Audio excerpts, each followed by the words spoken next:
ఆమేన్. హల్లెలూయా. దేవుని నామానికి మహిమ కలుగును గాక. కూడి వచ్చిన ప్రతి ఒక్కరికి మన ప్రభు అయిన యేసుక్రీస్తు వారి నామంలో మీ అందరికీ వందనాలు. ఈ రాత్రికాల సమయంలో మనందరం దేవుని వాక్యాన్ని వినబోతున్నాం. దేవుడు మనందరితో మాట్లాడబోతున్నాడు. ఈరోజు రాత్రి దేవుడు మనతో మాట్లాడబోయే అంశం ఏంటంటే, మన జీవితములలో కొన్ని అద్భుతములు జరగాలంటే ఏం చెయ్యాలి, ఏం చేస్తే అద్భుతములు జరుగుతాయి మన జీవితంలో, వాటి నిమిత్తే మనం చేయవలసిన పని ఏంటి, ఎంత ప్రయాసపడాలో బైబిల్ గ్రంథాల నుంచి మన ధ్యానాన్ని ప్రారంభిద్దాం. అందరి పరిశుద్ధ గ్రంథాలు తెరిచి మార్కు రాసిన సువార్త 5వ అధ్యాయం 22వ వచనాన్ని చదువుకుందాం. మార్కు రాసిన సువార్త 5వ అధ్యాయం 22వ వచనం. ఆయన సముద్ర తీరము నుండగా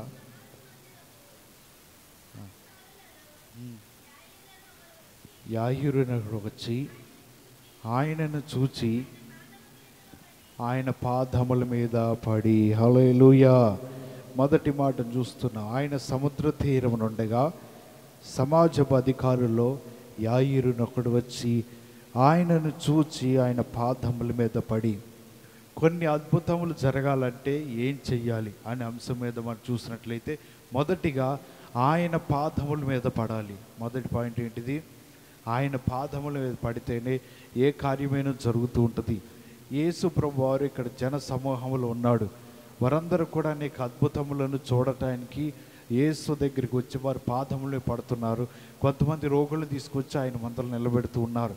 అలాంటి సమయంలో యాయిరును ఒక అధికారి వచ్చి అంటున్నాడు, అయ్యా, నా బిడ్డ చావటానికి సిద్ధంగా ఉన్నది, నీ వచ్చి ప్రార్థించి, లేకపోతే నువ్వు వచ్చినట్లయితే నా బిడ్డ బ్రతుకుతుంది, స్వస్థపరచబడుతుంది అని ఎప్పుడైతే యాయిరు అనే అధికారి యేసు ప్రభు వారితో మాట్లాడాడో, యేసు ప్రభు వారు రావటానికి ఇష్టపడ్డాడు. తన కుమార్తెను బట్టి స్వస్థపరచడానికి ఆయన ఇష్టపడుతున్నాడు. అలాంటి సమయంలో ఈ జన సమూహం యేసు ప్రభు వారిని కదలనివ్వట్లా, యేసు ప్రభు వారు ముందుకు వెళ్ళనివ్వట్లా. ఆ సమయంలో ఆయన జీవితంలో ఏమంటున్నాడంటే, ఆయన పాదముల మీద పడి అడుగుతూ ఉన్నాడు, ప్రభువా, నన్ను కనికరించు, నా కుమార్తె చావటానికి సిద్ధంగా ఉన్నది, మరణ పడకల మీద ఉన్నది, రోగంతో బాధపడుతుంది. ఈ సమయం నీ వచ్చినట్లయితే ఆమె బ్రతుకుతున్నది అని తన జీవితంలో పాదముల మీద పడి అడుగుతూ ఉన్నాడు. ఎందుకు తెలుసా? యేసు ప్రభు వారిని అందరూ అడుగుతూ ఉన్నారు. యేసు ప్రభు వారిని తమ బాధలేంటో వారికి తెలియజేస్తున్నారు. కానీ ఆ జన సమూహంలో పాదముల మీద పడేవారు అరుదుగా కనబడుతూ ఉంటారు. ఎందుకంటే ఆ సమూహంలో ఈయన ఒక్కడే అయ్యుండి, ఒక అధికారి అయ్యుండి, ఒక ఉన్నత స్థితిలో ఉండి, తనకి అందరి మీద కూడా ఒక అధికారిగా ఉన్న అతను యేసు ప్రభు వారి పాదముల మీద పడటం అంటే అది చాలా గొప్ప విషయం. ఎందుకంటే అక్కడున్న ప్రజలందరూ ఆయన పాదములను పడుతున్నారు వాళ్ళు తెలియదు. కానీ ఈయనకున్న హోదాను మర్చిపోయాడు, ఈయనకున్న స్థితిని మర్చిపోయాడు. తాను ఏ స్థితిలో ఉన్నాడు, తాను ఎవరికి అధికారి అయి ఉన్నాడు, నా స్థితి ఏంటి, నా జీవితం ఏంటి, అదంతా ప్రక్కన పెట్టారు. నేను యేసు పాదముల మీద పడితేనే నా కుమార్తెకి స్వస్థత వస్తుంది. హల్లెలూయా. ఆయన పాదముల మీద పడి అడిగితేనే విడుదల వస్తుంది. ఆమె చావు సిద్ధంగా ఉన్నది. ఈ సమయంలో నాకున్న స్థితి నాకు అవసరం లేదు, నాకున్న జీవితం అవసరం లేదు, నేను అందరికి అధికారి ఉండవచ్చు. కానీ యేసు ప్రభు వారికి దృష్టిలో నేను ఒక సామాన్యమైన మానవుడిని అని తన జీవితంలో పాదముల మీద పడి అడుగుతూ ఉన్నాడు. ప్రభువా, నా కుమార్తె చావడానికి సిద్ధంగా ఉన్నది, నీ వచ్చినట్లయితే అది బాగుపడి స్వస్థపరచబడుతుంది, నీ వచ్చినట్లయితే రోగముల నుంచి, మరణముల నుంచి విడిపించబడుతుందని బ్రతిమలాడుతూ ఉన్నాడు. యేసు రావటానికి సిద్ధంగా ఉన్న సమయంలో జన సమూహం అందరూ కూడా ఆయన ద్వారా అద్భుతములు పొందడానికి, ఆయన ద్వారా స్వస్థతలు పొందడానికి, ఆయన ద్వారా విడుదల పొందడానికి ప్రజలందరూ కూడా సమూహంతో కూడి ఆయన దగ్గరికి వచ్చినప్పుడు యేసు ప్రభువు వెళ్ళటానికి చాలా అవకాశములు తక్కువగా ఉన్నాయి. అయినా సరే ఆయన వస్తానన్నాడు కాబట్టి వచ్చిన పనిని ఆయన చేశాడు, తన కుమార్తెను బ్రతికించాడు. హల్లెలూయా. కాబట్టి ఎప్పుడైతే తన కుమార్తె అలాంటి మరణ పడకల మీద ఉన్నదో దేవుడు ఆమె స్వస్థపరచడానికి ఇష్టపడుతున్నాడు. మరణ పడకల మీద ఉండదు, ఆయన వచ్చే పాదంలో పడుతున్నాడు. తన జీవితంలో అనుకోలా ఇలాంటి జన సమూహం కూడి ఉన్నప్పుడు నేను ఒక అధికారిగా ఉన్నాను, ప్రజలందరికీ న్యాయం తీరుస్తున్నాను, ప్రజలందరికీ తీర్పు తీరుస్తున్నాను. అలాంటి సమయంలో నాకున్న అధికారాన్ని ప్రక్కన పెట్టి ఆయన పాదంలో పడతాం ఏంటి అని తన జీవితంలో అనుకోలా. పాదముల మీద పడితేనే అద్భుతములు జరుగుతూ ఉంటాయి. హల్లెలూయా. పాదముల మీద పడితేనే కార్యములు జరుగుతుంటాయి. మనకున్న పరిస్థితులు బట్టి కొన్నిసార్లు దేవుని దగ్గరికి వచ్చి ఆయన పాదముల పడినట్లయితే మన జీవితంలో కార్యములు దేవుడు చేస్తూ ఉంటాడు. ఎందుకు తెలుసా? పాత నిబంధన గ్రంథంలో అనేక మంది భక్తులు, అనేక మంది దైవజనులు, అనేక మంది ప్రవక్తలు వారి జీవితంలో దేవుని దగ్గరికి వచ్చి సాష్టాంగ పడుతున్నారు. దేవుని దగ్గరకు తమ ముఖములు నేల మట్టుకు వారు వంచి దేవుని దగ్గరికి వచ్చి ఇలా పాదంలో పడుతూ వారు ఆయన సన్నిధులు అడుగుతున్నారు. అందుకనే దేవుడు ప్రతి కార్యము కూడా, ప్రతి అద్భుతములు కూడా ప్రజల పక్షమున చేయటానికి కారణము వారు సాష్టాంగ పడి అడగటం వల్లనే. హల్లెలూయా. నీ జీవితంలో దేవుని పాదములు పడితేనే కార్యం జరుగుతుంది. కానీ మన జీవితంలో ఆయన పాదముల మీద పడకుండా ఏ అద్భుతములు చూడలేవు. ఎందుకంటే ఈయన పాదముల మీద పడకపోతే యేసు ప్రభువారు అనుకుంటారు, ఈయన ఉన్నత స్థితిలో ఉండి ఒక అధికారి ఉన్నాడు కాబట్టి నా పాదముల మీద పడటం లేదేమో, పాదముల దగ్గరికి వచ్చి ఆయన విజ్ఞాపన చేయట్లేదేమో అని యేసు ప్రభువారికి సందేహం కలగకోకుండానే ఆయన అధికారి అయి ఉన్నాయి, అధికారి స్థితిలో ఉండి కూడా ఆయన పాదముల మీద పడ్డాడంటే యేసు ప్రభువారికి అర్థమవుతుంది, ఈయన అధికారి అయి ఉండి నా పాదములు పడ్డాడంటే ఈయన ఏ స్థితిలో ఉన్నాడో, తన కుమార్తె ఎలాంటి మరణ పడకల మీద ఉన్నదో ఈ సమయంలో నేను వెళ్ళాలి అని చెప్పి తాను బయలుదేరి వెళ్ళాడు. ఒకవేళ పాదముల మీద పడకుండా ప్రభువా నా కుమార్తె సావు సిద్ధంగా ఉన్నది అని తన పనివారిలో ఎవరినో ఒకరు పంపించి, తన దాసులను ఎవరినైనా పంపించి మీరు ఈ వర్తమానాన్ని ఆయనకి తెలియచేయండి. బోధకుడికి వచ్చి నా ఇంటికి వచ్చి కుమార్తెను స్వస్థపరచాడు, మీరు వెళ్ళండి, నేను ఒక అధికారిగా ఉన్నా, నా సింహాసనాన్ని దిగిరాను, నాకున్న కుర్చీనే దిగిరాను, నేను ఒక అధికారిగా ఉన్నా అని చెప్పి ఆయన గర్వంతో కూడిన మాటలు మాట్లాడాల. ఆయన తన జీవితంలో అనుకున్నాడు పనివారిని పంపించడం కాదు, దాసులను పంపించడం కాదు, నేనే తిరిగి ఆయన దగ్గరికి వెళ్ళాలి. హల్లెలూయా. నేను వెళ్ళిన ఆయన పాదంలో పడాలి. ఎందుకు తెలుసా? ఆ బాధ నాది, ఆ మరణ వేదన నాది, ఆ శ్రమ నాకు వచ్చినది అని తన కుటుంబంలో కలిగిన బాధని తన బాధగా ఎంచి ఒక అధికారిగా ఉన్న అతను తన పదవును ప్రక్కన పెట్టి తన జీవితాన్ని వదిలివేసి పాదముల మీద పడి అడుగుతూ దేవుని వేడుకుంటూ ఉన్నాడు. మన జీవితంలో ఆయన పాదముల మీద పడినప్పుడు ఏ కార్యమైనా మనం చూస్తూ ఉంటాం. మన జీవితంలో కూర్చు నేను మంచి హోదాలో ఉన్నా, మంచి స్థితిలో ఉన్నా, నా జీవితం విలువైనది, అందరు గౌరవించే స్థితిలో నేను ఉన్నా, ఈ సమయంలో ఆయన పాదములే పడటం ఏంటి, ఆయన దగ్గరికి వచ్చి మోకరించి ఆయన అడగటం ఏంటి అన్ని జీవితాలు అనుకుంటామేమో. నీ జీవితంలో దేవుని దగ్గర నీ అధికారివి కాదు, దేవుని దగ్గర నువ్వు హోదా కాదు, నీ జీవితంలో ఈ భూలోకలందరికీ నువ్వు గొప్పవాడిగా ఉండవచ్చు, కానీ యేసు ప్రభువారి దృష్టిలో నీవు సామాన్యమైన మానవుడివే. హల్లెలూయా. సామాన్యమైన మనిషివే నీ జీవితం. ఎందుకంటే మనందరికీ అధికారి ఆయనై ఉన్నాడు, మనందరికీ రాజు ఆయనై ఉన్నాడు. ఈ భూలోకంలో రాజులందరికంటే గొప్ప రాజు ఆయన ఉన్నాడు. ఆయన అధికారానికి మనం లోబడినట్లయితే ఈ అధికారి అనుకున్నాడు నేను ప్రజలకు అధికారి అయి ఉండొచ్చు, కానీ ఆయన భూలోకానికి గొప్పవాడై ఉన్నాడు, భూలోకానికి రక్షకుడై ఉన్నాడు. అలాంటి ఆయన పాదములే పడి నా బాధను తెలియచేయడానికి నేను ఎందుకు సిగ్గుపడాలి, నేను ఎందుకు ఆలోచన చేయాలి, నేను వెళ్ళి ఆయన పాదంలో పడదామని ఆయన వెళ్ళి యేసు ప్రభు యొక్క పాదంలో పడుట వలన తన కుమార్తెను తాను చూడగలిగాడు. హల్లెలూయా. తన కుమార్తెను తాను బాగు చేసుకోగలిగాడు. తన కుమార్తెను మరణ పడకల మీద నుంచి లేపి నిలబెట్టుకోగలిగాడు. కారణం ఏంటో తెలుసా? యేసు పాదంలో పడ్డాడు. మన జీవితంలో కలిగిన నిందలు బట్టి, అవమానాలు బట్టి, మనకు కలిగిన శ్రమలు బట్టి, మనకు కలిగిన ఇబ్బందులు బట్టి ఆయన పాదముల మీద పడి ఎప్పుడైతే మనం అడుగుతామో, ఎప్పుడైతే మన వేదన అనే పాదంలో పడి తెలియచేస్తామో, నీకున్న వేదన తొలగించగలిగిన వాడు ఎప్పుడు తెలుసా? ఆయన పాదముల మీద పడినప్పుడే. నీ జీవితాన్ని ఆయన పాదాలకు అప్పచెప్పినప్పుడే, నీకున్న శ్రమలను ఆయన పాదాల దగ్గర పడి కన్నీరు కార్చినప్పుడు ఆయన తన చిత్తమేంటో నీకు తెలియజేస్తూ ఉంటాడు. నీ జీవితంలో ఏది కావాలో తెలియజేస్తూ ఉంటాడు. నీ జీవితంలో ఎందు నిమిత్తం ఆయన సన్నిధికి వచ్చావో దానిని ఆయన నీ జీవితంలో తెలియపరుస్తూ ఉంటాడు. ఎప్పుడంటే ఆయన పాదముల మీద పడినప్పుడు మాత్రమే.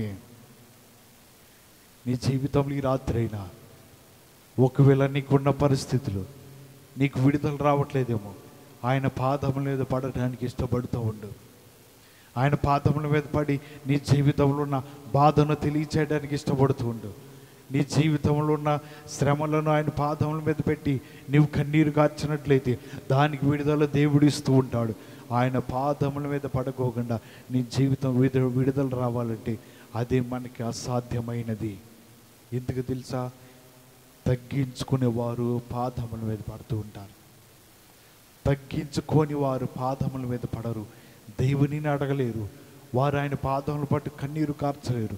తగ్గింపు మనసు ఉన్నవారు ఏం చేస్తారంటే పాదములు పడి వారు మోకరించి దేవుని అడగడము, కన్నీరు కార్చడము, లోపడటము, ఆయన ఏమి చెప్తాడో దాన్ని అంగీకరించడం, ఇది తగ్గింపు కలిగిన జీవితము. ఈయన అధికారి అయి ఉండి తన జీవితాన్ని తగ్గించుకున్నాడు. తన జీవితాన్ని అందరి ప్రజల కంటే కూడా తక్కువ చేసుకున్నారు. తాను ఎరిగిన వారు అక్కడ చాలామంది ఉండవచ్చు. వారు అనుకోవచ్చు, అయ్యో ఈయన ఒక అధికారి ఉండి యేసు ప్రభు వారి పాదంలో పడటం ఏంటి, ఈయన అధికారి ఉండి యేసు పాదంలో పడి తన పాదం తెలియచేయడం ఏంటి. ఇప్పటివరకు మనందరం అధికారి పాదంలో పడి మన బాధను తెలియజేసుకున్నాం. మనకు న్యాయం తీర్చమని అడిగాం, మనకు తీర్పు తీర్చమని అడిగాం. కానీ ఒక అధికారి వచ్చి ఆయన పాదంలో పడ్డాడంటే ఎలాంటి వేదన బట్టి ఆయన వచ్చి ఉంటాడు, ఎలాంటి బాధను బట్టి ఆ యేసు ప్రభు వారి దగ్గరికి వచ్చి ఉంటాడు. తనకున్న శ్రమ ఎలాంటిదై ఉంటుంది. యేసు ప్రభు వారు గ్రహించి తాను వెంట వెళ్ళి తన కుమార్తెను ముట్టి స్వస్థపరిచాడు. హల్లెలూయా! తన కుమార్తెను ముట్టి బాగు చేశాడు. నీ జీవితంలో కూడా దేవుని నువ్వు అడిగినట్లయితే, నీ జీవితంలో ఆయన పాదముల మీద పడి అడిగినట్లయితే మన ప్రార్థనను, మన విన్నపములను దేవుడు ఆలకించి నువ్వు ఏ స్థితిలో ఉన్నావో దేవుడు గమనిస్తూ ఉంటాడు. ప్రార్థనలో మన జీవితాన్ని మర్చిపోవాలి. ప్రార్థనలో మనకున్న స్థితిని మర్చిపోవాలి. మనం ఏమై ఉన్నామో అదంతా ప్రక్కన పెట్టి దేవునికి మనం ఏమై ఉన్నామో గుర్తించు. దేవుని దృష్టిలో మనం ఏమై ఉన్నామో, ఆయన దృష్టిలో మనందరం ఆయన పిల్లలమై ఉన్నాం. ఆయన పిల్లలమైన మన జీవితాల్లో ఇక మన స్థితిని వదిలివేసి మనం మోకరించి ఆయన పాదంలో పడి ఆయన్ని ఎప్పుడైతే మనం గోచాడి అడుగుతామో, మన జీవితంలో వేదన ఆయన తెలియచేస్తామో, నీ వేదనను, నీ బాధను, నీకున్న శ్రమలను చూసిన దేవుడు, అధికారి జీవితంలో కార్యం చేసిన ఆ ప్రభువు నీ జీవితంలో కూడా చేయగలడు. హల్లెలూయా! నీ జీవితంలో కూడా అద్భుతాన్ని ఆయన చేయగలడు. ఎప్పుడు తెలుసా? నీవు ఆయన సన్నిధిలో ఉండి ఎప్పుడైతే మోకరించి అడుగుతామో, నీ ఆయన సన్నిధిలో ఉండి ఆయన పాదాలు పట్టుకుని విధేయతతో తగ్గింపు జీవితం కలిగి ఉంటావు, అప్పుడే నీ జీవితంలో బాధను ఆయన తొలగిస్తూ ఉంటాడు. మన జీవితంలో అనేక పాదముల మీద పడుతూ ఉంటాం. కొన్నిసార్లు మనకున్న వేదన బట్టి ఆయన పాదంలో పడుతూ ఉంటాం. కొన్నిసార్లు ఆయన దగ్గరికి వచ్చి మనం ఎన్నో విధాలుగా అడుగుతూ ఉంటాం. మనం ఆయన పాదముల మీద పడినప్పుడు మన ప్రార్థన అంగీకారం ఉంటే దేవుని సన్నిధికి వెళుతుంది. హల్లెలూయా! మన ప్రార్థన ఆయన సన్నిధిలో అంగీకారం ఉంటేనే దేవుడు ఆలకిస్తూ ఉంటాడు. ఎందుకంటే ఒక సేవకుడు ప్రార్థన చేస్తూ ఉన్నాడు. తన జీవితంలో బలహీనత కలిగి ఊపిరితిత్తులు రెండు కూడా పాడైపోయి మరణకరమైన సందర్భంలో ఆయన కన్నీరు కారుస్తూ అడుగుతున్నాడు, నేను ఇంత పరిచర్య చేస్తున్నా, ఇన్ని విధములుగా నీ పరిచర్యకు ఉపయోగపడుతున్నా, అలాంటిది నా జీవితం ఎందుకైందని కన్నీరు కారుస్తూ ఆ సేవకుడు వేడుకుంటూ ప్రార్థన చేస్తూ ఉన్నాడు. అలాంటి సమయంలో అతడికి దేవుడు ఒక దర్శనం చూపిస్తూ ఉన్నాడు. ఆ దర్శనంలో అతడు పాతాళ పంచల వరకు వెళ్ళాడు. అక్కడికి వెళ్ళిన తర్వాత అపవాది ఆ సేవకుని చూసి పిలుస్తున్నది, నువ్వు పాతాళంలోకి రా, నువ్వు ఇక్కడికి దిగిరా, నీకోసమే నేను చూస్తున్నాను. ఈ సమయంలో ఎంతమంది అయితే పాతాళ అంచుల వరకు వస్తున్నారో వారందరినీ నా వశంలో లాక్కుంటున్నా, నీ ఒక్కడవే మిగిలి ఉన్నావు, నిన్ను కూడా నా వశంలో లాక్కుందాం చూస్తున్నాను. అపవాది ఆయన దగ్గరికి సమీపిస్తూ ఆయన లాగటానికి వస్తూ ఉన్నది. అలాంటి సమయంలో ఆయన అడుగుతున్నాడు, నేను అపవాది వశంలో వెళ్ళటం నీ చిత్తము కాదు అని ఎప్పుడైతే దేవుణ్ణి ప్రార్థిస్తూ ఉన్నాడో వెంటనే దేవుని హస్తం ఆయన దగ్గరికి వచ్చి అపవాదికి ఆయనకి మధ్యలో అడ్డుగా ఉన్నది. హల్లెలూయా. వెంటనే తన జీవితము పరలోక రాజ్యం వెళుతున్నానని దేవుని హస్తం అతని రాజ్యానికి తీసుకువెళ్ళింది. ఆ దర్శనం అతను చూస్తున్నాడు. ఎప్పుడైతే ఆయన హస్తం వచ్చిందో తన జీవితంలో ఉన్న రోగం పోయింది, తన జీవితంలో బలహీనత పోయింది. ఎందుకు తెలుసా? ఆ సేవకుడు తన జీవితంలో పాదముల మీద అడుగుతూ ఉన్నాడు. ఆయన జీవితం అనుకోవచ్చు, నేను సేవకునై ఉన్నా, గొప్పవాడి ఉన్నా, పాదముల మీద పడటం ఏంటి? తన జీవితంలో అలాంటి ఆలోచన రానిలా. నేను దేవుణ్ణి అడగాలి, నా బలహీనతను బట్టి దేవుణ్ణి వేడుకోవాలి, నాకున్న రోగాన్ని బట్టి దేవుణ్ణి వేడుకోవాలి. ఎప్పుడైతే వాడికినదో తన జీవితంలో ఉన్న బాధను బట్టి, వేదనలు బట్టి దేవుడు అతన్ని విడిపించి ప్రాణంతో నింపాడు. హల్లెలూయా. మన జీవితంలో కూడా ఎప్పుడైతే పాదముల మీద పడి అడుగుతామో అది మన జీవితానికి విలువైనది. ఆయన పాదముల మీద పడాలంటే మనం కొన్నిసార్లు ఆలోచిస్తూ ఉంటాం. ఆయన పాదాలు పట్టుకుని అడగాలంటే కొన్నిసార్లు మన జీవితం ఆలోచన చేస్తూ ఉంటాం. ఎప్పుడైతే మనం నేల మట్టికి వంగి ఆయన పాదములు పట్టుకుంటున్న దేవుణ్ణి వేడుకున్నట్లయితే మన జీవితము విలువైనది. ఎందుకంటే భూమి ఆయనకి ఏమై ఉన్నదంట? ఆయన భూమికి ఆయన ఏమై ఉన్నది? పాదపీఠమై ఉన్నది.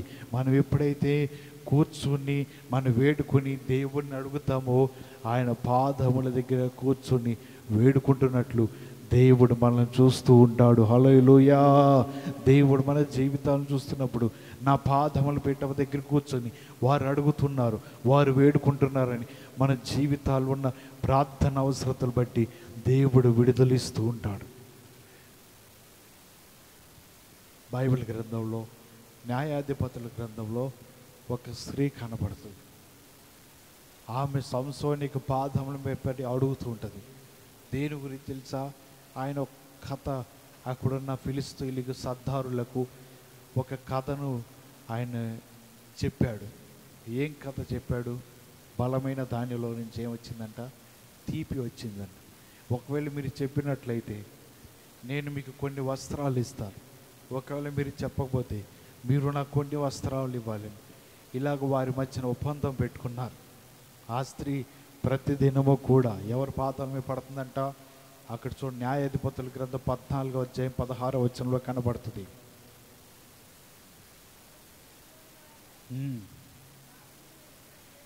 ఆయన పాదముల యొద్ద పడి ఏడ్చుచు,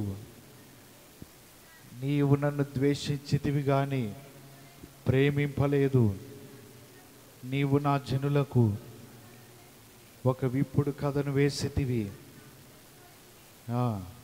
అనగా అతడు, నేను నా తల్లిదండ్రులకైనను దాన్ని తెలుపలేదు, నీకు తెలుపుదునా అనినప్పుడు ఆయన విందు దినములు 7 దినముల వరకు అతని యొద్ద ఏడ్చుచూ వచ్చినది. ఎన్ని రోజులు ఏడ్చిందంట? 7 దినములు. ఏదైనా ఆడవాళ్ళంటే ఆడవాళ్ళ తర్వాతేనండి. ఇక్కడ కనబడింది ఈ స్త్రీ ఎన్ని దినాలు ఏడ్చింది? 7 దినాలు ఏడ్చిందంట. సంసోన్ అంటాడమ్మా, నా తల్లిదండ్రులకే చెప్పలేదు, దాని అర్థం నీకెందుకు చెప్తాను? అయినా సరే ఆ విందు దినములు అలాగా ఒక స్త్రీని ఏడిపించడం పద్ధతి కాదు, బాగోదని చెప్పి సంసోన్ ఏం చేశాడంటే ఆమె వేదన తట్టుకోలేక ఆమె ప్రతిదినము కూడా అడుగుతూనుంది, ప్రతిదినము అతను శోధిస్తూనుంది, ప్రతిదినము ఆ కథ యొక్క అర్థం ఏంటో చెప్పు అంటుంది. ఎందుకు తెలుసా? ఈ కథ విన్న సర్దారులు, ఫిలిస్తీయులు వచ్చి అంటారు, అమ్మా అతని దగ్గర, సంసోను దగ్గర మాత్రం నీవు ఆ కథ అర్థము తీసుకోలేదనుకో నీ గృహాన్ని తగలబెడతా, నీ ఇంటిని తగలబెడతా, మీ జీవితాలు తగలబెడతా అని వారు వచ్చి బెదిరించారు. ఏమొచ్చి ఆయన బెదిరిస్తుంది. ఆయన ఏం చేయాలో అర్థం కావట్లేదు. ప్రతిదినము విందు జరుగుతున్నప్పుడు ఆయన జీవితంలో సంతోషం లేదు, తిందామంటే సంతోషం లేదు, తిందామంటే ఆనందం లేదు. ఎందుకంటే ప్రతిదినము కూడా అడుగుతుంది, ప్రతిదినము ఆయన వేడుకుంటూ ఉంది. ఆయన బాధ తట్టుకోలేక ఇంకా విందు దినములు అయిపోవస్తున్నాయి. ఈ ఆఖరి రోజైన ఆ స్త్రీని ప్రశాంతం ఉంచుదామని కథ యొక్క అర్థాన్ని చెప్పేశాడు, కథలో ఉన్న భావాన్ని తెలియచేశాడు. ఆమె వెళ్ళి వారికి తెలియచేసింది. సంసోనుకి అర్థమైంది, అయ్యా ఈ కథ ఫలాని వ్యక్తి ద్వారా మీకు తెలిసింది కదా అని మాట్లాడుతున్నాడు. కారణం ఏంటో తెలుసా? ఈమె ప్రతిదినమో ఏడ్చుచుంది పాదాల దగ్గర. ఇదేనా పనికొచ్చే ఏడిపోయినా? చెప్పండి, పనికొచ్చే ఏడిపోయినా? ఇది కాదు మన దేవుని దగ్గర పాదాల మీద పడి ఆడవలసింది. అధికారి ఏ విధంగా అయితే తన సొంత బాధ నిమిత్తమై కన్నీరు కార్చి అడుగుతున్నాడు, ఆ విధమైన కన్నీటిని మనము కూడా పాదముల మీద పడి ఏడ్చినట్లయితే దేవుడు విడుదల ఇస్తూ ఉంటాడు. హల్లెలూయా. ఈమె ప్రతిదినము ఏడుస్తుంది, ఆ ఏడుపుకు అర్థం లేదు. ఈమె ప్రతిదినం కన్నీరు కారుస్తుంది, కన్నీటికి అర్థం లేదు. వారు ఆమెను బెదిరించవచ్చు, కానీ సంసోను ఎంత బలాఢ్యుడు, ఒక సింహముని కూడా చేల్చగలిగిన వాడు. ఆ ఫిలిస్తీయులు అంటే సంసోనుకు ఒక లెక్క లేదు. ఫిలిస్తీయులు ఎదురు తిరిగి యుద్ధం చేయగలడు, ఫిలిస్తీయులు సంహరించగలడు. ఫిలిస్తీయులు ఒకవేళ గృహాన్ని తగలబెడదామని వచ్చినా సరే వారిని కూడా ఎదురించగలడు. అలా అంతటి బలాఢ్యుని మర్చిపోయి ఈమె భయపడిపోయి వారితో ఏ నిబంధన చేసుకుని ఏదో విధంగా కథను వివరణ మీకు తెలియచేస్తానని ఆ కథ వివరణ తీసుకున్నా సరే, వివరణ చెప్పినా సరే వారికి మరణము సంభవింపక మానలేదు. ఎందుకంటే ఆఖరి వచనాలు కనపడుతుంది, సంసోను వారిని సంహరించాడు, వారిని బ్రతకోకుండా చేశాడు. కారణం ఏంటో తెలుసా? సంసోను పెట్టిన ఆ నిబంధనను ఆమె త్రోసివేసిన కారణంగా వారికి శిక్షా విధి కలిగింది.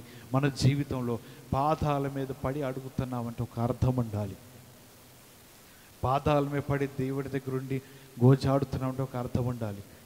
పనికిరాని సమస్యల గురించి మన పాదాల మీద పడి అడగటం కాదు, లేకపోతే అనవసరమైన సమస్యల కోసం దేవుని దగ్గరికి వచ్చి అడగటం కాదు, మన కాని సమస్యల కోసము, లేకపోతే అర్థవంతము కాని సమస్యల కోసం ఆయన పాదాలను పడి అడిగి కన్నీరు కార్చడం కాదు. అవి దేవునికి అంగీకారము కాదు. హల్లెలూయా. దేవుడు వాటిని అంగీకరించడు. ఆయన పాదంలో పడి అడుగుతున్నామంటే దానికి ఒక అర్థం ఉండాలి. ఈ అధికారి వచ్చి అడిగాడంటే అర్థం ఉన్నది. ఈ స్త్రీ అడిగిందంటే దానికి అర్థం లేదు. ఈమె అడిగిందంటే అర్థం లేదు. దినదినము అడుగుతూనే ఉంది, దినదినము శోధిస్తూనే ఉంది. సంసోను ఏం చేయలేక తెలియక పానీలేని తన అర్థాన్ని చెప్పాడు. అదే ఈ రోజుల్లో అయితే ఏం చేస్తారు? అడిగి ఏడ్చి అడిగిందనుకో, ఈ మీద వేసినట్టుని ఏం చేస్తారు? ఇటు తిరిగేస్తారు. అది ఎప్పుడో ఇటు తిరిగేసి ఉంటుంది, ఒక సంవత్సరం తర్వాత మళ్ళీ ఇటు తిరిపేస్తారు, ఎందుకంటే మాడిపోతుంది కదా. అలాంటి జీవితంలో ఈనాడు చాలామంది కలిగి ఉంటారు. ఈయన ఓర్పు కలిగి ఉన్నాడు. తన జీవితంలో బలాఢ్యుడే, బలము కలిగిన వాడే. ఒక దెబ్బ కొడితే బతికిద్దా? సంసోను చేతి కింద ఒక దెబ్బ బతికిద్దా? ఒక దవడ ఎముక చేతి, గాడిద దవడ ఎముక చేస్తే ఎంతమందిని చంపాడు ఫిలిస్తీయుల్ని? చెప్పండి, ఎంతమందిని చంపాడు? ఎంతమందినమ్మా? 1000 మందిని చంపాడు. అలాంటి బలమైన హస్తం కింద ఆ స్త్రీ ఏమైనా పనికొత్తదా? అయ్యా చెప్పు అడుగుతుంది. మా చేత ఒక్కటి ఇచ్చాడంటే ఆమె మరలా లేవను కూడా లేవదు, ప్రాణంతో కూడా ఉండదు. అయినా సరే ఆయన ఓర్పు కలిగి స్త్రీని బాధపెట్టడం ఎందుకులని తన జీవితంలో ఆ కథకు వివరాన్ని చెప్పాడు. తన జీవితంలో మనం ఇలాంటిది ఉంటే ఆయన పాదముల పడి ఆడవటము మనకి మంచిది, కానీ ఇంట్లో పడి ఆడవకండి అమ్మ. మన జీవితంలో ఈమె ఆయన పాదంలో పడి 7 రోజులు ఏడుస్తున్నది. 7 రోజుల కథల ఆ వివరణ చెప్పమని ఏడుస్తుంది. దానివల్ల వివరణ ఏమీ లేదు, దానివల్ల తన జీవితం ఏమి లేదు. కానీ యేసు ప్రభువు దగ్గరకు ఒక స్త్రీ వచ్చి పాదంలో పడి అడుగుతుంది, అయ్యా నా కుమార్తె దయ్యము పట్టి వేదనతో ఉన్నది, ఈ సమయంలో స్వస్థపరచు, ఈ సమయంలో నా వేదనను, నా బాధ నీకు తెలియచేస్తానని ఎప్పుడైతే ఆయన పాదాల మీద పడి అడిగిందో ఆమె యొక్క వేదన కన్నీరు చూసి యేసు ప్రభువారు కార్యము చేయగానే తన కుమార్తె ఇంటికి వెళ్ళగానే స్వస్థత వచ్చింది. హల్లెలూయా. ఆ మాటను చూద్దాం. మార్కు రాసిన సువార్త 7వ అధ్యాయం 25వ వచనాన్ని చదవండి. మార్కు రాసిన సువార్త 7వ అధ్యాయం 25వ వచనాన్ని చూద్దాం. అపవిత్రాత్మ పట్టిన చిన్న కుమార్తెకు ఒక స్త్రీ ఉన్నది. ఆ స్త్రీ ఆయన వద్దకు వచ్చి వెంటనే వచ్చి ఆయన పాదముల మీద పడెను. హల్లెలూయా. అపవిత్రాత్మ పట్టిన చిన్న కుమార్తెకు స్త్రీ అంటే ఆమెకు తల్లి ఉన్నది. ఆ తల్లి యేసు గురించి విన్నది. తన కుమార్తెని ఇంట్లో వదిలివేసింది, మంచం మీద వదిలేసింది. ఎందుకంటే దయ్యం పట్టి ఉన్నది కాబట్టి మంచం మీద వదిలేసి, ఆ ఇంట్లో వదిలేసి మీద యేసు ప్రభు వారి దగ్గరికి వచ్చి పాదాల మీద పడింది. ప్రభువా, కుమార్తె ఈ పరిస్థితిలో ఉన్నది, నీవు ముట్టు స్వస్థపరచని వేడుకుంటుంది. ఎప్పుడైతే యేసు ప్రభు వారిని ఆమె బ్రతిమలాడుతుందో, పాదముల మీద పడుతున్నదో, దేవుడు ఆమె మాట సలివేయగానే అక్కడ కార్యం జరిగింది. ఆమె ఇంటికి వచ్చి చూడగానే తన కుమార్తె స్వస్థపరచబడి దయ్యము పోయి ఆమె విడుదల పొందుకొని ఉన్నది. హల్లెలూయా. యేసు ప్రభువారు మాట సెలవీయగా ఆయన ఇంటికి వెళ్ళలా, మంచం మీద ఉన్న ఆమెను తన హస్తం చాపి ముట్టబట్టలా. ఈమె స్త్రీ విశ్వాసంతో ఉన్నది, ఈ స్త్రీ నమ్మకంతో ఉన్నది. ఆ నమ్మకాన్ని, విశ్వాసం చూసిన ఆయన మాట సెలవేగా, అమ్మ నువ్వు ఇంటికి వెళ్ళు, నీ కుమార్తె ఈ క్షణంలోని ఇప్పుడే స్వస్థపరచబడి ఉంది, నువ్వు వెళ్ళు అనగానే ఆమె వెళ్ళగానే ఇంటి దగ్గరికి వెళ్ళి చూడగానే మంచం మీద స్వస్థత పొందుకొని, దయ్యము చేత ఆమె పీడితం నుంచి విడుదల పొందుకొని కార్యము చూసింది. కారణం ఏంటో తెలుసా? ఆయన పాదముల మీద పడటం వలన, పాదముల మీద పడి దేవుని అడగటం వలన ఆమె జీవితంలో విడుదల జరిగింది. ఈ రాత్రికాల సమయంలో ఈమె దేవుని పాదముల మీద పడి అడిగిందంటే ఆమెకున్న బలహీనతను బట్టి, ఆమె తన బిడ్డకున్న అనారోగ్యాన్ని బట్టి, వేదన బట్టి పాదాల మీద పడి అడిగింది. అధికారి వచ్చి అడిగాడంటే తన కుమార్తె చావు సిద్ధంగా ఉన్నది. ఆయనను దేవుని పాదమే పడి అడుగుతున్నాడు, నా కుమార్తెను ముట్టండి, స్వస్థపరచండి అని ఎప్పుడైతే అడిగాడో యేసు వచ్చి ముట్టి స్వస్థపరచగానే ఆయన కుమార్తె బ్రతికినది. హల్లెలూయా. మన జీవితంలో ఆయన పాదాల మీద పడి అడుగుతున్నామంటే మనకున్న ప్రార్థన అవసరతను బట్టి, మనం దేన్ని బట్టి అయితే ఆయన పాదాల దగ్గరికి వచ్చామో దాన్ని వివరంగా తెలియచేసినట్లయితే నీవు కార్చిన కన్నీరు, నీవు చేసిన ప్రార్థన ఆయన సన్నిధికి వెళుతుంది. అప్పుడే దేవుడు నీకు విడుదల ఇస్తూ ఉంటాడు. హల్లెలూయా. కానీ ఆ స్త్రీ వలె ఉండదు, సంసోను కాలంలో ఉన్న స్త్రీ వలె నీ జీవితం ఉండదు. ఆమె తన జీవితంలో పాదాల మీద పడింది, కానీ ఏ పనికొచ్చే పని ఆమె చేయలే. పాదాల మీద పడింది కానీ తన జీవితంలో పనికొచ్చే అవసరం ఏమి కూడా ఆమె జీవితంలో లేదు. మన జీవితంలో ఏదైనా సరే దేవునికి మనకి పనికొచ్చేదే పాదాల మీద పడి అడిగినట్లయితే అది దేవుడు మనకి ఇస్తూ ఉంటాడు.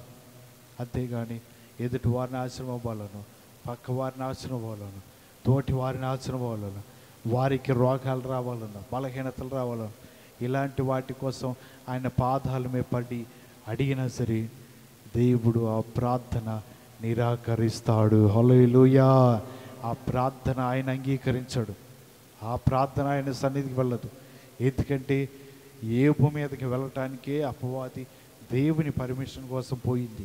అక్కడ పోయి దేవుని దగ్గర ఉండి ఆయన దగ్గరికి వెళ్ళి కావాల్సినది అనుమతి తీసుకుని వచ్చి ఆయనని ఇబ్బంది పెట్టింది.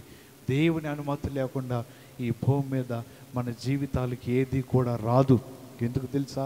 బైబిల్ గ్రంథంలో ఉంది, ఆయన మాట లేకుండా మన తల నుంచి ఏవి రాలదంట, ఒక వెంట్రుక కూడా రాలదు. మన జీవితంలో ఏదైనా సరే పాదాల మీద పడి అడిగామంటే పనికొచ్చేదే మన జీవితంలో అడిగినట్లయితే దేవుడు దాని నిమిత్తమై మన జీవితంలో నూతన కార్యములు జరిగిస్తూ ఉంటాడు. దాని నిమిత్తమే దేవుడు మన జీవితంలో అనేకమైన అద్భుతములు జరిగిస్తూ ఉంటాడు. మనం చేయవలసిన రాత్రి కాలశంలో మొదటి మాటగా నీ జీవితంలో అద్భుతములు జరగాలంటే ఆయన పాదముల మీద పడాలి. హల్లెలూయా. ఆయన పాదములే పడినట్లయితే మొదటిగా నీ జీవితంలో అద్భుతములు జరుగుతుంటే, రెండవదిగా ఆయన మాట వినాలి. రెండవ మాట ఏంటిది? నీ జీవితంలో అద్భుతము జరగాలంటే రెండవదిగా దేవునికి మాట వింటేనే నీ జీవితంలో కార్యములు జరుగుతుంటే. బైబిల్ గ్రంథంలోకి వెళ్దాం. నిర్గమాకాండము 18వ అధ్యాయం.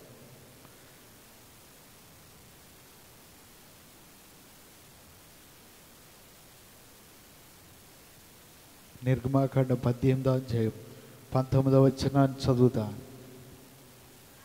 కాబట్టి నా మాట వినుము, నేను నీకొక ఆలోచన చెప్పెదను, దేవుడు నీకు తోడయ్యుండును. ప్రజల పక్షమున నీవు దేవుని సముఖమందు వారి వ్యాజ్యములను దేవుని యొద్దకు తేవలెను. హల్లెలూయా. రెండవదిగా ఏం వినాలంట? దేవుని యొక్క మాట కానీ, దైవజనుల మాట కానీ, లేకపోతే ఆత్మీయంగా ఉన్న వారి మాట కానీ, మనం మంచి కోరి చెప్పేవారి మాట మనం ఏం చేయాలి? వినాలి. ఇక్కడ ఇత్రో చెప్తున్నాడు మోషేకి, అయ్యా నీకు మాట చెప్తున్నా విను. ఉదయకాల సమయం నుంచి సాయంత్రం వరకు ఇంతమంది ప్రజలకు నువ్వు తీర్పు తీరుస్తున్నావు. కనీసం నీకు తినడానికైనా ఖాళీ ఉందా? నీకు మనశ్శాంతి ఉందా? సాయంత్రం వరకు తీర్పు తీరుస్తున్నావు. కొంతమంది ప్రజలు ఆ తీర్పులో నిలబడలేక, అంతసేపు వేచి ఉండలేక వెనుతిరిగి వెళ్ళిపోతున్నారు. ఇదేమన్నా నీకు కరెక్ట్గా అనిపిస్తుందా? ఇది నీకు మంచిగా అనిపిస్తుందా? నేను ఒక ఆలోచన చెప్తాను విను. నీ ఒక్కడవే ఇంతమంది ఇశ్రాయేలు ప్రజలకు తీర్పు తీర్చాలంటే నీ వల్ల కాదు. 1000 మందికి ఒకరుగాను, 100 మందికి ఒకరుగాను, 70 మందికి ఒకరుగాను, 10 మందికి ఒకరుగాను నీవు కొంతమంది అధికారులు అక్కడక్కడ నియమించు. వారందరూ తీర్పు తీరుస్తారు, వారందరూ న్యాయం చేస్తారు. ఒకవేళ వారి వల్ల కాకపోతే పెద్ద పెద్ద సమస్యలు అయితే నీ దగ్గరకు వస్తారు. అప్పుడు నువ్వు తీర్పు తీర్చు, నా మాట విను అన్నాడు. మోషే అనుకోవచ్చు, ఇప్పటివరకు ఇశ్రాయేల్ ప్రజలందరూ నేనే తీసుకొచ్చా, బయటికి నడిపించా, ఇంతమంది లక్షల ప్రజలకు అధికారిగా ఉన్నా, దేవుని నా మాట నియమించి ప్రజలందరూ నడిపిస్తున్నాడు. ఈ సమయంలో ఈయన వచ్చి ఇలాగ నాకు మంచి బోధ చేస్తున్నాడా లేకపోతే చెడగొట్టే బోధ చేస్తున్నాడని తన జీవితంలో నీ మాట నేవినను, నేను చెప్పేదే చేస్తానని చెప్పి మోషే అనలా. మోషే పెద్దవాడైనా తన మామయ్య ఇత్రో మాట విన్నాడు. ఎందుకంటే ఆ మాట విన్నాడు, అక్కడ కనబడుతుంది. 24వ వచనం చూడండి. మోషే తన మామ మాట విని అతడు చెప్పినదంతయు చేసెను. కాబట్టి ఇతరు చెప్పిన మాటలన్నీ కూడా మోషేకి బాగా నచ్చినాయి. ఎందుకంటే ఉదయకాల సమయం సాయంత్రం వరకు ఇశ్రాయేల్ ప్రజల్లో గొడవలు ఎక్కువ, కొట్టుకోవటాలు ఎక్కువ, లేకపోతే తన్నుకోవడాలు ఎక్కువ, జగడమాడుకోవటం ఎక్కువ. ప్రతిదానికి మోషే దగ్గరికి పరిగెత్తుకుంటూ వస్తారు, గిల్లుకున్న వస్తారు, గిచ్చుకున్న వస్తారు. ఇవన్నీ ఆయన సమస్యలు పరిష్కరించాలంటే సాయంత్రం అవుతుంది. ఆయనకి విరామం లేకుండా ప్రజలందరికీ గొడవలు ఎట్టు వింటున్నాడు, వారికి పరిష్కారం చెయ్యాలి. ఒకవేళ సరైన పరిష్కారం చేయలేదనుకో, ఇంతకయ్యా మమ్మల్ని ఏడు తీసుకొచ్చావు, ఐగుప్తులు పడి బాగున్నా, ఐగుప్తులు పడి ఉన్నా బాగుండేది, అన్నీ అక్కడే బాగున్నాయి, నువ్వు ఏడు తీసుకొచ్చి వాళ్ళకి న్యాయం చేసి వీళ్ళకి అన్యాయం చేసి ఇలా చేసామని ఆయన మీద మళ్ళీ ఎదురు తిరుగుతారు, ఆయన మీద గొడుగుతారు. సరైన న్యాయం తీర్చాలి. అందుకనే ఇత్రో వచ్చి అంటున్నాడు, నీకు ఆ పని వద్దయ్యా, నేను ఒక సులువైన పని చెప్తా, దాన్ని చేయమన్నప్పుడు ఆ మాట విన్నాడు. పెద్దవాడు చెప్పని, చిన్నవాడు చెప్పని ఆ మాట అతనికి మంచిగా అనిపించింది. హల్లెలూయా. తన మాట అంగీకరించి భారాన్నంతా కూడా కొంతవరకు దించుకున్నాడు. తను మోస్తున్న భయంకరమైన భారాన్ని కొంతమంది అధికారులకు అప్పగించాడు. అయ్యా మీరు తీర్పు తీర్చండి, ప్రజలకు న్యాయం చేయండి, మీ వల్ల కాకపోతే ఏదైనా అప్పుడు నా దగ్గరికి పంపించండి, కానీ అప్పటి వరకు మీరే చూసుకోండి, ఆ గోత్రముల వారితో మీరే మాట్లాడండి, ప్రజలకు న్యాయం తీర్చండి, గొడవలు లేకుండా చూడండి అని తన మాటలన్నీ కూడా అధికారులకు అప్పచెప్పినప్పుడు వారందరూ ఇశ్రాయేలు ప్రజలు ఏ విధంగా అయితే వారు చూస్తున్నారో ఆ మాటలు బట్టి వారికి ఉన్న బాధలేంటో, వారికి ఉన్న అవసరతలేంటో, వారు ఎందు నిమిత్తమైతే అధికారుల దగ్గరికి వస్తున్నారు వాటన్నిటిని కూడా వారు పరిష్కరిస్తూ ఉన్నారు. హల్లెలూయా. ఇత్రో చెప్పిన ప్రతి మాటను కూడా మోషే చేశాడు. కారణం ఏంటో తెలుసా? మోషే అనుకోవచ్చు, నేను ఇందుకు వినాలి ఆయన మాట, నేను ఇందుకు అంగీకరించాలి, ప్రజలకు నేనే నాయకుడిగా ఉండాలి, ప్రజలకు నేనే గొప్పవాడిగా ఉండాలి, ప్రజలకు నేనే తీర్పు తీర్చాలి అని తన జీవితంలో అనుకున్నా. తన జీవితంలో ప్రజలకు వదిలేద్దాం, వారే చూసుకుంటారని తన జీవితంలో అనుకున్నాడు.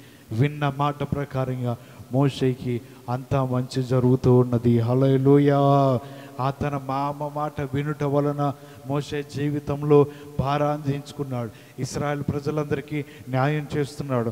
అనేక మంది ప్రజలు మోషే ఇచ్చే తీర్పు కోసం ఉదయం నుంచి సాయంత్రం వరకు నీళ్ళు అన్నము లేకోకుండా వేచి చూడాల్సిన పని లేదు. వారు ఎవరి దగ్గరికి వెళ్ళాలి అక్కడికి వెళ్ళిపోయి న్యాయం తెలుసుకుంటున్నారు, తీర్పు తెలుసుకుంటున్నారు. ఎందుకు తెలుసా? మోషే ఇత్రో మాట వినుట వలన తన జీవితంలో పరిపాలించడానికి సులువైన పద్ధతును తెలుసుకున్నాడు. హల్లెలూయా. మన జీవితంలో దేవుని మాట వింటే ఏదైనా మన జీవితంలో మంచి జరుగుతుంది. దేవుని మాట వింటే మన జీవితంలో ఎన్నో కార్యములు జరుగుతుంటే, ఆయన మాట వినకుండా మన జీవితంలో మనం ఉన్నట్లయితే ఏది కూడా మనము సాధించలేము. ఏది కూడా మన జీవితంలో ఏ కార్యము జరగదు. మనం చేయవలసిందంటే ప్రతి ఒక్కరూ దేవుని సన్నిధిలో ఉన్నప్పుడు ఆయన మాట విని ఆయన మాట ప్రకారంగా మనం జీవిస్తూ ఉండాలి. హల్లెలూయా. ఒక ఆడక సమయంలో ఒక అడవిలో జింక తన పిల్లలకు ఒక మాట చెప్పింది. తన పొదల్లో ఉంచి జాగ్రత్త పరచి వెళ్ళిపోయినది. వచ్చే వరకు అవి అక్కడే ఉండమని ఒక మాట చెప్పినప్పుడు అవి అక్కడ ఉండకుండా నిదానంగా ఒక జింక పిల్ల బయటకు వచ్చి ఎడారి మొత్తం చూస్తూ ఉన్నది. అడవి మొత్తం చూసింది. అప్పటి వరకు పొదల్లో ఉన్నది బయటికి రాగానే సృష్టి అంతా కూడా చక్కగా నీట్గా కనబడుతుంది, ఆహ్లాదకరంగా ఉన్నది. అదిగా తిరగటం మొదలు వేసి తిరుగుతున్నది. ఎప్పుడైతే తిరుగుతున్నదో ఒక పులి కంటబడింది. అది పులి చూసి జింకను పట్టుకోవడానికి వేటాడుతూ పరిగెడుతుంది. ఎప్పుడైతే పట్టుకున్నదో ఆ జింకను తన నోటితో కరుచుకున్నది. ఆ పులికి కొంత జాలి ఉండబట్టి ఏమి అనుకుండా జింక 2 చెవులు కొరుకుంది ఎంతంట, మిగతా వదిలేసింది. ఈలోపు ఆ పెద్ద జింక తన పిల్లను వెతుక్కుంటూ తిరుగుతూ అటు నుంచి వచ్చింది. ఆ సమయంలో కనపడగానే వెంటనే తన పిల్లను తను మరలా తీసుకువెళ్ళిపోయినది. ఎందుకు తెలుసా? మరో పులి నోట్లో పడకూడదని. ఈ పులి మొదటిగా ఆ 2 చెవులు తిని వదిలేసింది, మరలా ఏమీ అనుకోకుండా. ఎందుకంటే తన తప్పు తాను తెలుసుకుంటుందని. ఇంతకు మన జీవితంలో కొన్నిసార్లు మనం దేవుని మాట వినము, కొన్నిసార్లు సేవకుల మాట వినము. మన జీవితంలో మనకు నచ్చింది మనం చేస్తూ ఉంటాం. ఆ తర్వాత మనం అనుకుంటాం, అయ్యో ఇంత నష్టం జరిగిందే, నా జీవితంలో ఇన్ని బాధలు వచ్చినాయే, వింటే బాగుండేదని మన జీవితంలో అనుకుంటాం. కానీ అంత అయిపోయిన తర్వాత మన జీవితంలో విన్నా లాభం లేదు. కానీ నష్టము జరగకముందే వింటే నీ జీవితంలో మేలు జరుగుతూ ఉంటుంది. హల్లెలూయా. మన జీవితంలో ఎప్పుడైతే దేవుని మాట వింటామో, ఆయన మాట యందు మనం ఎప్పుడైతే విశ్వాసం ఉంచుతామో అప్పుడే దేవుడు మన మాట వింటాడు. మనము కూడా దేవుని మాట వింటాం. మనం దేవుని మాట వినుకోకుండా ఆయన మన ప్రార్థనలు వినడు, మన విజ్ఞాపనలు వినడు. మనం చేసేది ఏది కూడా దేవుని సన్నిధికి వెళ్ళదు. మన జీవితాల్లో కలిగి ఉండవలసిన ఏంటంటే ప్రతి ఒక్కరూ దేవుడి దగ్గర ఉన్నప్పుడు దేవుని మాట వింటే నీ జీవితంలో మేలు జరుగుతూ ఉంటుంది. హల్లెలూయా. యెహోషువతో ఇశ్రాయేలు ప్రజలు అంటున్నారు, యెహోషువా మోషే మాట విన్నట్టు నీ మాట కూడా వింటామయ్యా. మోషేకి విధేయత చూపినట్లు నీకు కూడా విధేయత చూపుతాం. మోషే మాటను అంగీకరించినట్లు నీ మాటను కూడా అంగీకరిస్తాం. మీకు నేను ఎదురు తిరగాం, నీ మాటను మేము ధిక్కరించాం. ఒకవేళ అలా చేసినట్లయితే మా అందరి మీదకి మరణశిక్ష వస్తుంది. ఎందుకు తెలుసా? నీవు మమ్మల్ని నడిపించాలి, ఇక ముందు వెళ్ళబోయే ప్రాంతాలు మమ్మల్ని నీవే తీసుకువెళ్ళాలని ఎప్పుడైతే ఇశ్రాయేల్ ప్రజలు యెహోషువతో మాట్లాడారు, యెహోషువ మాట వాళ్ళు అంగీకరించారు. యెహోషువ కూడా ఇశ్రాయేల్ మీద చూడగానే వారి మీద దయ కలిగింది. ఎందుకంటే వారు అంటున్నారు, మేము ఎన్నడూ ఎదురు తిరిగాం. ఇప్పటి వరకు మోషే మీద ఎదురు తిరగవచ్చు, మోషే మాట మేము త్రోసివేయవచ్చు, ఇకెన్నడూ కూడా మీకు ఎదురు తిరగాం. మమ్మల్ని ఈ విధంగా దాటించి మమ్మల్ని ఈ విధంగా కానాను దేశాన్ని తీసుకువెళ్ళాలని నువ్వు గొప్ప ఆలోచన కలిగి ఉన్నావు. మేమందరం నీకు సహకరిస్తూ ఉంటాం, మీ మాట మేము వింటాం అని ఎప్పుడైతే ఇశ్రాయేలు ప్రజలు అన్నారో ఆ మాటను బట్టి ఆ మాట వినుట వలన ఇశ్రాయేలు ప్రజలు వాగ్దాన దేశంలో వారు ప్రవేశించి ఉన్నారు. హల్లెలూయా. వారు కానీ యెహోషువ మాట వినకపోతే యోర్దాను యువతలే ఉండేవాళ్ళు, యోర్దాను అవతలు దాటేవారు కాదు. ఎందుకంటే వారు అనుకున్నారు, మేమందరము యెహోషువ మాట వినాలి, యెహోషువ చెప్పినది మేము చెయ్యాలి, ఆయన మాటకి మేము విధేయత చూపించాలి. ఎందుకంటే ఇంకా కొంత దూరంలోనే దేవుడు చూపించబోతున్న దేశానికి, ప్రాంతానికి మేము అడుగు పెట్టబోతున్నాం. ఈ కొద్ది సమయంలో మేము ఆగిపోకూడదు. ఈ కొద్ది ప్రాంతంలోనే మా జీవితాలు ఎదురు తిరిగి వెనకడుగు వేయకూడదు. ఈ సమయంలో యెహోషువ మాట వింటేనే మా జీవితాలకి మేలు జరుగుతుందని వారందరూ ఒక ఆలోచనకు వచ్చి మేము ఇంకెన్నడూ కూడా నీ మాటకి ఎదురు చెప్పమని వారు యెహోషువతో మాట్లాడుతున్నారు. వారు అంటున్నారు, మేము ఇంకెప్పుడు కూడా నీ మాటను త్రోసివేయమయ్యా, ప్రతిదీ కూడా నీ మాటమే అంగీకరిస్తామని వారు చెప్పడం ద్వారా యెహోషువ ఆ మాటలు బట్టి ఆయన సంతోషించి ప్రజలందరినీ కూడా ఇక నడిపిస్తూ ఉన్నాడు. ప్రజలందరినీ కూడా వాగ్దాన దేశానికి ఆయన తీసుకువెళుతున్నాడు. కారణం ఏంటి తెలుసా? వారు వింటామని చెప్పి దేవుని యెహోషువతో మాట ఇచ్చి ఉన్నారు. వారు విన్నారు. మాట చెప్పిన ప్రకారంగా యెహోషువ చెప్పినదంతా వారు చేశారు. దేనిని కూడా వారు త్రోసివేయలేదు.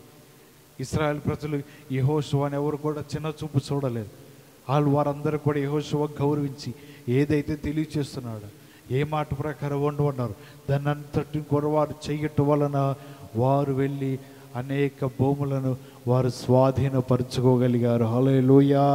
అనేక ప్రాంతాలు వారు స్వాధీనపరచుకోగలిగారు. ఈ రాత్రి కాల సమయంలో నీవు దేవుని మాట వింటే ఏ కార్యమైనా చూస్తావు.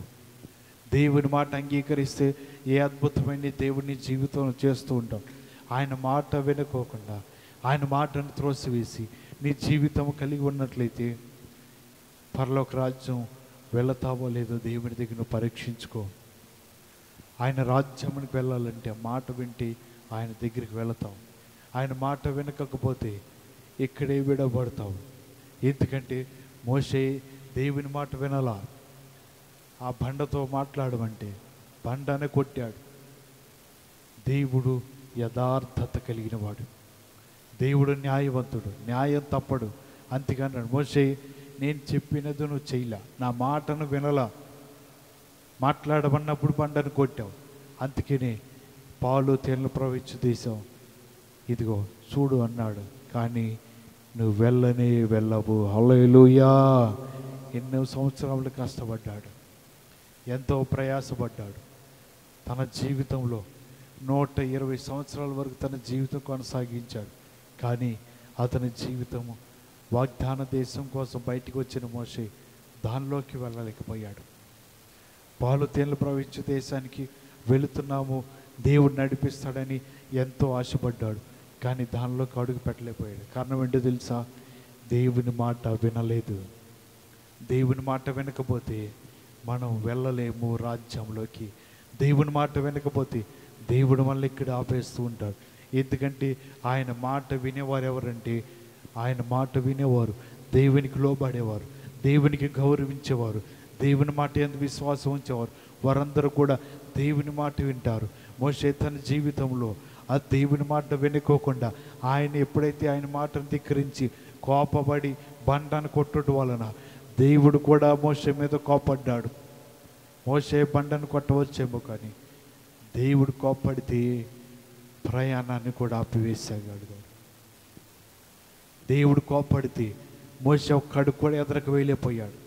దేవుడు కోపడితే పాలు తేనెల దేశాన్ని ప్రవహించలేక ఆ దేశంలో ప్రయాణం చేయలేక ఆగిపోయాడు. కారణం ఏంటో తెలుసా? మోషే కంటే దేవుడు ఉగ్రుడే, కానీ ఎప్పుడైతే మాట వినలేదు ఆ ఉగ్రత అతడు గురి కావాల్సి వచ్చింది. హల్లెలూయా! నీ జీవితంలో కూడా దేవునికి ఎప్పుడు కూడా మాట వినకుండా నువ్వు ఎదురు తిరగవద్దు. దేవుని మాటను ఎప్పుడైతే నువ్వు ఆలకిస్తావో అప్పుడే నీ జీవితంలో కార్యములు జరుగుతుంటాయి. నయమాన్ అంటున్నాడు దైవజనుడితో, మా ప్రాంతంలో నదులు లేవా, మునగటానికి స్నానం చేయటానికి నీళ్లు లేవా, యొర్దాను నదిలోనే ఇంతకు మొలగాలి. తన జీవితంలో అనుకుంటూ ఉన్నాడు, మునిగితే బాగుపడతావయ్యా, మునగపోతే రోగం, కుష్టి రోగం అలాగే ఉంటుంది, నీ ఇష్టం అనుకున్నాడు. తన జీవితంలో బయలుదేరి వెళుతున్నాడు. ఆ రథం నడిపే వ్యక్తి అంటాడు, అయ్యా వెళ్ళి మునుగుదాం, ఎక్కడైనా స్నానమే కదా, ఇది కూడా ఒక ప్రయత్నం చేద్దాం పద అన్నాడు. వెంటనే మునిగినప్పుడు దైవజనుడి మాట వినినప్పుడు తన జీవితంలో కుష్టి రోగాన్ని పోగొట్టుకున్నాడు. హల్లెలూయా! తన జీవితంలో మొదట వినలేదు, కోపం తెచ్చుకున్నాడు. మొదట వినుకోకుండా నేను ఇందుకు ఆ నదిలోనే మునగాలి, దైవజనుడు చెప్పిన మాట విని ఆయన అప్పుడే తన జీవితంలో మునిగినట్లయితే బాగుండేది. కానీ ఎప్పుడైతే తన జీవితంలో బయలుదేరి వెళుతున్నాడో మరలా రథసారి చెప్పిన మాట వినాల్సి వచ్చింది. ఆయన మాటను అంగీకరించాడు.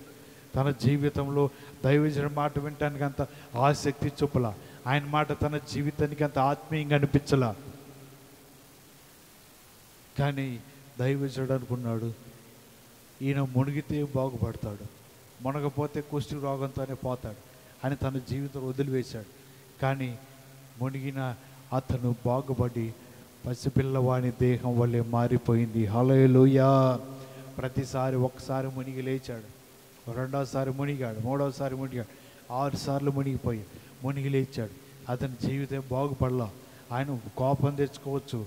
రథసారిది ఆ రోడ్డు మీద ఉండి చూస్తూ ఉండవచ్చు. ఒడ్డు నుండి ఈడు నన్ను మునగమన్నాడు యోర్దాను నదిలో, పోయేవాడు నల్లమల్లు తీసుకొచ్చాడు. మునిగాను, 6 సార్లు మునిగాను, శరీరం చూసుకున్నాడు, బాగుపడలా. 7వసారి మునిగి లేచిన తర్వాత బాగుపడిపోతే ఆ రథసారి నడిపేవాడు బతుకుతాడు, ఈయన చేతిలో బ్రతకడు. 6వసారి మళ్ళీ మునిగాడు, 7వసారి లేవగానే దేహమంతా కూడా మారిపోయింది. హల్లెలూయా. ఆ రథసారిది గుండె గుబేలు అంటుంది. 7వసారి మునిగి లేచినప్పుడు రోగం పోలేదనుకో, ఈడు నన్ను బతకనీడు, అసలే కోపంలో ఉన్నాడు, యోర్దాను నదిలో మునగమన్నాడని కోపంలో ఉన్నాడు. ఒకవేళ లేచిన తర్వాత కానీ శరీరం బాగుపడలేదో ఆడి జీవితం అయిపోయింది. తన జీవితంలో ఆలోచన చేస్తున్నాడు, ఆయన కూడా ప్రార్థన చేసుకోవచ్చేమో 7వసారి మునిగినప్పుడు శరీరం అంతా బాగుపడాలని. 7వసారి ఎప్పుడైతే మునిగి అతడు లేచాడో తన జీవితం అంతా బాగుపడింది. ఎప్పుడు తెలుసా? ఎప్పుడైతే దైవజనుడు మాట విన్నాడో, దైవజనుడు చెప్పింది చేశాడు, యోర్దాను నదిలో మునిగాడు, తన శరీరం అంతా కూడా బాగుపడింది. తన శరీరంలో కుష్టి రోగం అంతా కూడా వెళ్ళిపోయింది. నీ జీవితంలో కూడా దైవజనుడు మాట విన్నా, సేవకుని మాట విన్నా, దేవుని మాట విన్నా, అప్పుడే నీ జీవితము దేవుడు బాగు చేస్తూ ఉంటాడు. నీ జీవితం ఎప్పుడైతే మాట విన్నావో కార్యములు దేవుడు చేస్తూ ఉంటాడు. హల్లెలూయా. మొదటిగా ఆయన సన్నిధిలో ఉన్న మనము అద్భుతములు జరగాలంటే మొదటిగా ఏం చేయాలి చెప్పండి? ఏం చేయాలి? ఆయన పాదములే పడాలి. రెండవది ఏం చేయాలి? అద్భుతములు జరగాలంటే ఆయన మాట వినాలి. ఈ 2 పనులు చేసినట్లయితే మన జీవితంలో అనేక కార్యము చేస్తూ ఉంటాడు. పాదముల మీద పడిన నీవు దేవుని మాట వినాలి. పాదముల మీద పడిన నీవు ఆయన ఏం చెప్తాడో దాన్ని ఆలకించాలి. పాదముల పడి నీవు ఏం మాట్లాడుతున్నాడో దాన్ని గ్రహించాలి. అప్పుడే నీ జీవితంలో కార్యములు దేవుడు చూస్తాడు. అలాంటి అద్భుతములు దేవుడు మీ జీవితంలో జరిగించును గాక. అందరు తలలు వంచండి, ప్రార్థన చేసుకుందాం.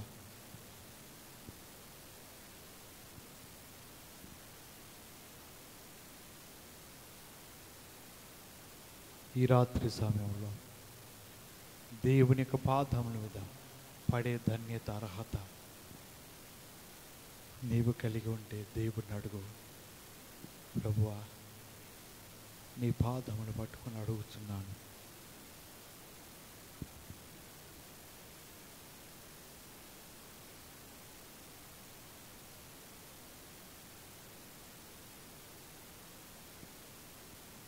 దేవుని పాదాలు బట్టి అడుగుదాం. ప్రభువా, ఈ రాత్రి కాల సమయంలో మేమందరం నీ పాదాలు పట్టుకుని అడుగుతున్నాం.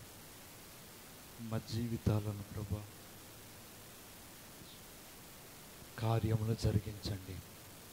అధికారి అడుగుతున్నాడు, ఆయన పాదాలను పడి కుమార్తెను ముట్టండి అయ్యా, కుమార్తె చావు సిద్ధంగా ఉంది, బాగు చేయమంటున్నాడు. నీవు దేవుని పాదాల మీద పడి అడగగలవా? దేవుని పాదాల దగ్గర పడి ప్రార్థన చేయగలవా? నీ జీవితంలో ఆయన చూస్తున్నాడు. ఎవరు మౌనంగా అందరూ ప్రార్థన చేసుకుందాం. అందరూ ప్రార్థన చేయండి. దేవుని పాదాలు పట్టుకుని అడుగుదా. దేవుని మాటలు విన్నాం కదా, దేవుడు మనతో మాట్లాడాడు కదా. ఏ విధంగా ఆయన పాదాలు పడి అడగాలో, ఏ విధంగా దేవుణ్ణి అడగాలో. కానాను స్త్రీ అడుగుతుంది, నా బిడ్డని బాగు చెయ్యయ్యా, అపవిత్రాత్మ పట్టి పీడించబడుతున్నది, ఈ సమయంలో నీవు బాగు చేయమని అడుగుతుంది. యేసు అంటున్నాడు, నువ్వు గృహానికి వెళ్ళగానే నీ కుమార్తె బాగుపడి ఉంటుంది. ఆయన మాట చెప్పగానే కుమార్తెకి స్వస్థత వచ్చింది. కుమార్తెకి దేవుడు విడుదల ఇచ్చాడు. నీ జీవితంలో కూడా దేవుని పాదాల మీద పడి అడిగితే కార్యమును చూడగలం. దేవుని మాటలు ఎప్పుడైతే మనం వింటామో, ఆయన మాటలు ఎప్పుడైతే మనం ఆలకిస్తామో, ఇశ్రాయేలు ప్రజలు యెహోషువ మాట విని ప్రయాణాన్ని కొనసాగించి కనాను దేశంలో ప్రవేశించారు. నయమాను కుష్టి రోగం కలిగి ఎప్పుడైతే సేవకుని మాట విన్నాడో తన కుష్టి రోగాన్ని పోగొట్టుకున్నారు. రాత్రి దేవుని మాట వింటే నీ జీవితంలో కార్యం చూస్తావు. ఆయన పాదముల మీద పడి దేవుని అడిగి కన్నీరు కారిస్తే నీ జీవితంలో అద్భుతములు చూస్తావు. పాదాల మీద పడి అడిగే అనుభవాన్ని, కృపను నువ్వు సంపాదించుకో. పెద్ద అధికారి ఉండే పాదమే పడినప్పుడు ఆయనకంటే కూడా స్వల్పమైన వారం, ఆయనకంటే తక్కువ వారం పాదములు పడటకు నువ్వు సందేహింపవద్దు. పాదాల మీద పడి అడగటానికి నువ్వు ఆలోచన చేయవద్దు. నీ అడుగు, దేవుడు నీ మాట వింటాడు, నీ జీవితంలో కార్యములు చేస్తాడు. ప్రార్థన చేసుకుందాం. ఎవరైనా ఆత్మచేత ప్రేరేపణ కలిగిన వారు ఒకరు ప్రార్థన చేయండి. ఎవరైనా ఒక ప్రార్థన చేయండి.